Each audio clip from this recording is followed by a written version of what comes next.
Hello friends. तो let's talk about this new crypto ban thing, जो कि हमारी भारत सरकार का नया स्टिंट है, जिससे कि लाखों लोग परेशान हैं। और क्या कह रही है सरकार इसके बारे में, लेट्स सी। तो जो बिल का टाइटल ऑफिशियली रिलीज हुआ है उसमें लिखा है कि इसमें एक तो official government regulated crypto currency को बनाने का फ्रेमवर्क दिया जाएगा। ठीक है। जैसे कि कई पुल और बिल्डिंग्स बनाने का फ्रेमवर्क पास होता है और फिर वो बन जाती हैं, कई बार 2 साल में तो कई बार 20 साल में बन जाती हैं बिल्डिंग्स, तो उसका एक फ्रेमवर्क ये डाल देंगे। दूसरा ये कह रहे हैं जी, प्राइवेट क्रिप्टो करेंसीज को बैन करना है। ठीक है। तो ये टाइटल पढ़ के ही पहले तो मुझे समझ में आ गया कि कितनी ज़्यादा नॉलेज है हमारी सरकार को क्रिप्टो के बारे में। प्राइवेट क्रिप्टो करेंसी का मीनिंग क्या है वो आज तक किसी को क्लियर नहीं है। कुछ लोग कह रहे हैं कि प्राइवेट क्रिप्टो करेंसी वो क्रिप्टो करेंसी है जिसमें आप ट्रैक नहीं कर सकते कि किसने किसको पैसे या वॉलेट में टोकन्स भेजे हैं, तो वो प्राइवेट है।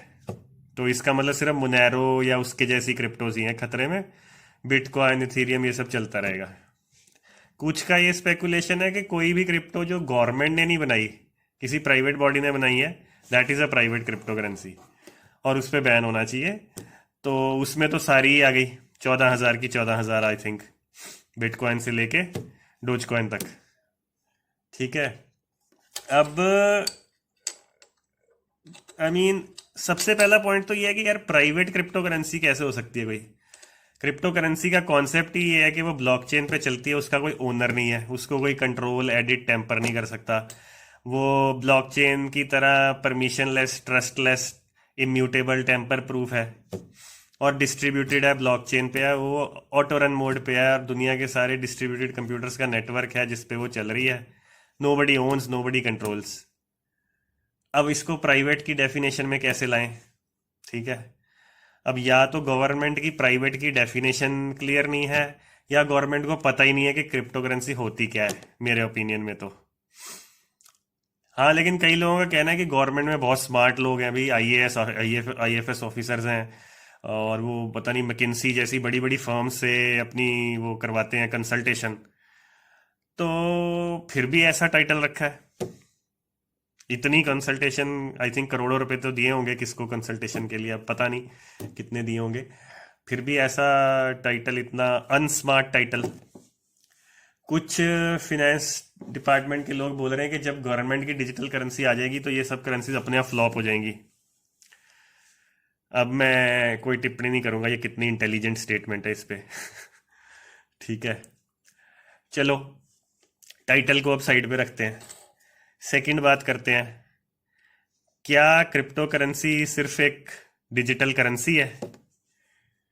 अब इस जो टॉपिक पे नॉलेज रखते हैं उनको शायद पता हो कि crypto currency is not just a currency, it is way way way beyond that. मतलब क्रिप्टो करेंसी को करेंसी कहना 2014-15 में सेंस बनाता, आज तो बिल्कुल सेंस नहीं बनाएगा। आज की डेट में लाखों इन्वेंशंस और इनोवेशंस हैं जो लोग डेली यूज कर रहे हैं। Just to give a few examples, हम बात करें एनएफटीज की, हम बात करें मेटावर्सिस की, डी फाई प्रोटोकॉल्स की, हम बात करें डिसेंट्रलाइज ऑटोनोमस ऑर्गेनाइजेशंस की, हम बात करें गेम्स की, ऑन चेन गेम्स जो हैं, फिर हम डेक्सिस की बात करें, फिर हम डिसेंट्रलाइज स्टोरेज की बात करें, ओरेकल्स की बात करें। इतनी सारी एप्स, सॉफ्टवेयर्स, प्रोजेक्ट्स, प्रोटोकॉल्स, कितने सारे इन्वेंशंस हो चुके हैं जो ब्लॉकचेन पे रन हो रहे हैं। और वो ब्लॉकचेन पे रन होते हैं, उनमें हर तरह की, हजारों तरह की ट्रांजैक्शंस होती हैं। अब ट्रांजैक्शन की डेफिनेशन सिर्फ यही नहीं है कि एक बंदे ने 2 बिटकॉइन एक्स ने वाई को भेज दिए। Transaction is any kind of event that changes the state of a system from A to B, right. लाखों तरह की ट्रांजैक्शंस हो रही हैं इन प्रोजेक्ट्स में, एप्स में, सॉफ्टवेयर्स में। तो क्या क्रिप्टो करेंसी को बैन करने का तो मतलब ये हो गया ना कि ये सारा इकोसिस्टम, ये वेब 3.0, ये सारी इन्वेंशंस और इनोवेशंस पे भी बैन लग गया। आइडली तो यही मीन, अगर आप इथीरियम पे बैन लगा देते हैं, लेट्स से इथीरियम पे गेम चलती है एक्सी इन्फिनिटी, इसका मतलब उस गेम पे भी बैन लग गया। उस गेम में जितनी भी ट्रांजैक्शंस होती हैं वो इथीरियम में होती हैं, उन पे बैन लग गया। ठीक है। इथीरियम पे बैन लग गया तो मतलब डिसेंट्रलाइज स्टोरेज, एआरवीव के बारे में शायद अभी किसी को पता ना हो। ये जैसे आप गूगल ड्राइव और एप्पल क्लाउड यूज़ करते हैं ना, और अपने लाखों रुपए देते हैं, ये लाखों तो नहीं, चलो आप हज़ारों रुपए देते हैं कुछ 5 GB 10 GB के लिए। एआरवीव ने आपको डिसेंट्रलाइज स्टोरेज दे दी है। उसको आप एआरवीव टोकन में देते हो, जो कि इथीरियम नेटवर्क पे बना है। इसका मतलब वो डिसेंट्रलाइज स्टोरेज की इन्वेंशन इंडिया में यूज़ नहीं हो सकती। ठीक है।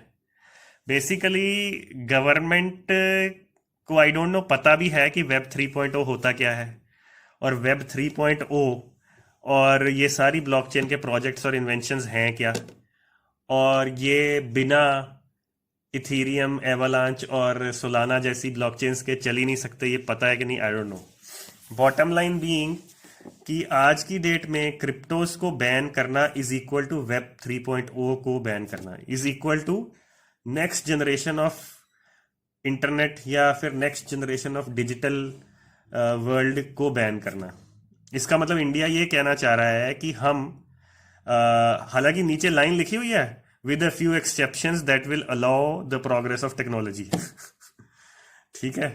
बट क्या ये समझ रहे हैं, अगर आपने सभी क्रिप्टोज को बैन कर दिया, इसका सीधा मतलब है कि आपने सारी ऐसी इन्वेंशंस, ऐसे प्रोजेक्ट्स, गेम्स, एप्स, सॉफ्टवेयर्स, इनके यूज को भी बैन कर दिया। ना तो बाहर के बनाए हुए प्रोजेक्ट्स को हम यूज कर पाएंगे, ना यहाँ के स्टार्टअप्स या इन्वेंटर्स अपनी कुछ बना पाएंगे। ठीक है। इसका मतलब हम अपने आप को 10 साल पीछे करना चाहते हैं इंटेंशनली। मतलब अगर आपको इस टॉपिक पे नॉलेज नहीं है ना, तो भी मोटी बात आप ये समझ लीजिए कि इंडिया 10 या 20 साल पीछे हो जाएगा इस बैन के बाद। ठीक है। जो कि पहले ही 50 साल पीछे है, तो 70 कर लेना उसको। इंडिया के बारे में मशहूर कहा जाता है कि we always miss the bus. पहले हमने इंडस्ट्रियल रेवोल्यूशन की बस मिस कर दी, जब सारे दुनिया में इंडस्ट्री बन रही थी, क्योंकि हम अंग्रेजों के गुलाम थे। चलो मान लिया। उसके बाद हमने दूसरी इंडस्ट्रियल रेवोल्यूशन मिस कर दी, इंटरनेट की रेवोल्यूशन मिस कर दी। ठीक है। पीछे रह गए। अब तो बस आईटी सर्विस प्रोवाइडर है, हमने तो कोई ज़्यादा खास प्रोडक्ट्स नहीं बनाए हैं। हमने एप्पल, माइक्रोसॉफ्ट, फेसबुक, स्नैपचैट नहीं बनाया है। ठीक है ना। हाँ, हम टेक सपोर्ट देने में माहिर हो गए। अब फाइनली फोर्थ रेवोल्यूशन आई एआई और ब्लॉकचेन में। अब हम कह रहे हैं कि इसको तो नहीं हमें करना भाई, हम तो बैन लगाएंगे। ठीक है। ये कह रहा है इंडिया। जब इन इन्वेंशंस को बना के बाहर की कंट्रियां सुपर पावर्स से और मेगा सुपर पावर्स बन जाएंगी, अरबों रुपए और कमा लेंगी, फिर 5 साल बाद बात होगी, यार हमें भी लॉ कर देना चाहिए। वो कर तो रहे हैं, क्योंकि हमने अपना दिमाग लगाना कभी बचपन से हमें सिखाया नहीं गया। हमें ये कहा, हमें बोला ही नहीं क्या दिमाग लगाओ। हमें क्या बोला गया, पेपर दो, नंबर लो, एंट्रेंस दो, रैंक लो, डिग्री लो, जॉब लो, शादी करो, बच्चे पैदा करो, उनको यही चीज सिखाओ। इसके अलावा सोचना नहीं, दिमाग मत लगाना। और ये दिमाग लगाने की आदत ही नहीं पड़ी, इसलिए कभी दिमाग लगाना है पड़ा ही नहीं, लगाएंगे ही नहीं कभी। तो एनी हाउ, वो तो टॉपिक का कोई एंड नहीं है। Basically banning crypto means banning all blockchain related inventions that are existing today. अगर गवर्नमेंट कह रही है कि जी हम अपनी ब्लॉकचेन ले आएंगे, या हम अपने अप्रूव्ड ब्लॉकचेन उस पर इन्वेंशंस बनाना, चलो उस पर बात कर लेते हैं।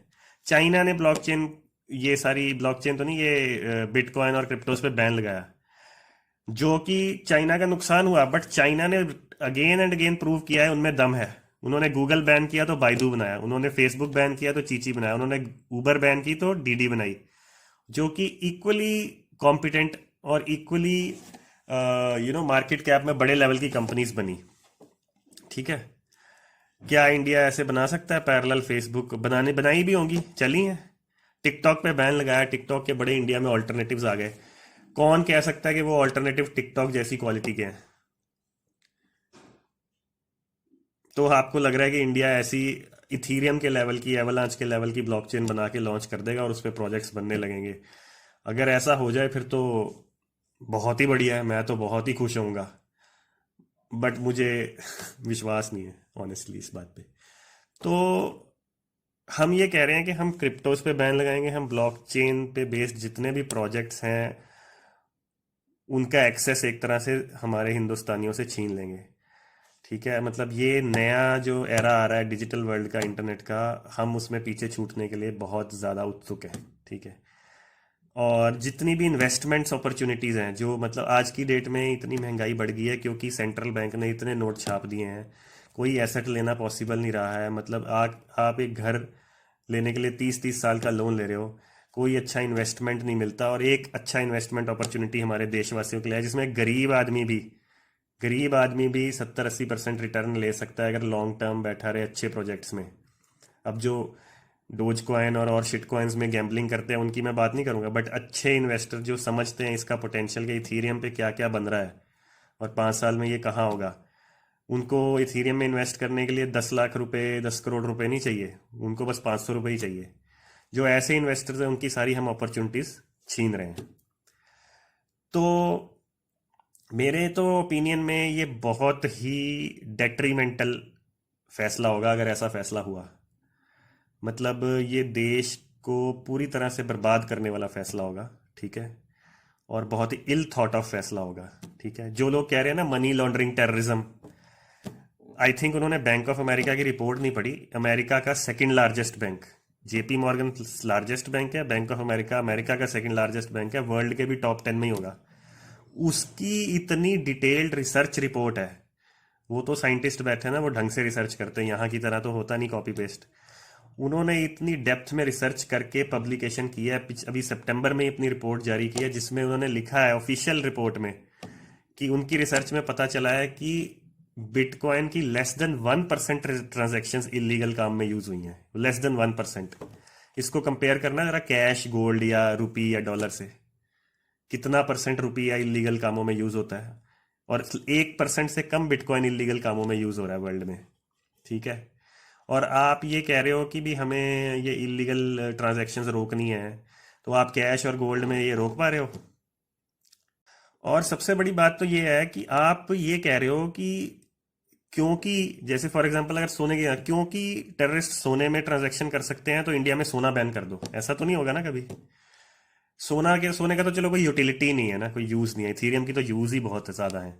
बट लेट्स से कि आप बोल रहे हो कि क्योंकि हो सकता है कि टेररिस्ट आपस में लेट्स से कि रिलायंस के शेयर्स दे के ट्रांजैक्शंस कर लें, तो आप सारी स्टॉक मार्केट बैन कर दोगे या मतलब आप ये कह रहे हो कि जस्ट बिकॉज ना जंगल में कुछ सांप रहते हैं और वो सांप कहीं गलती से आके हमें गांव में आके काट ना ले, मैं पूरे जंगल को आग लगा देता हूँ।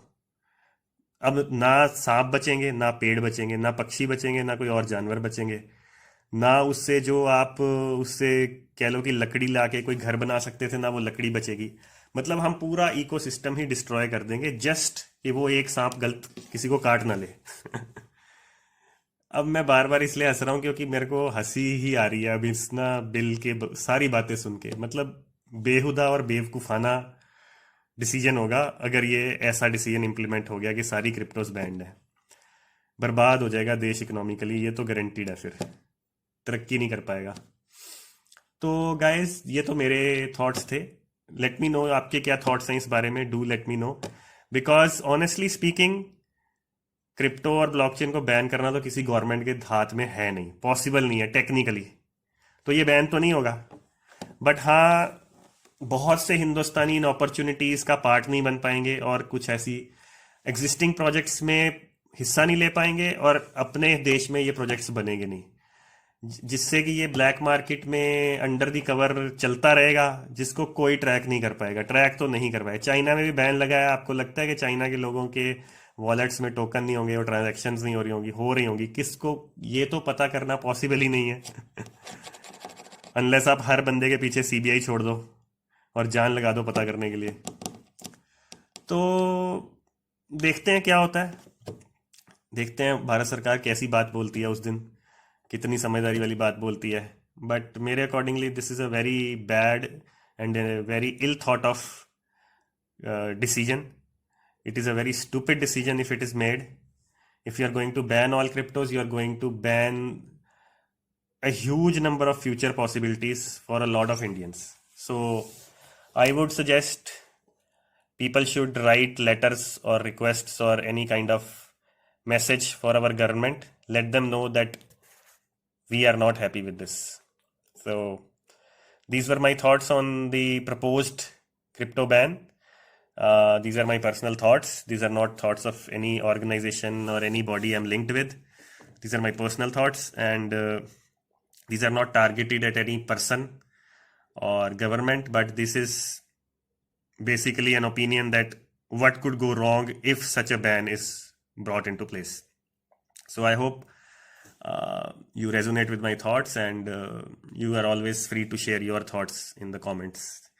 Thank you, guys. Thank you so much.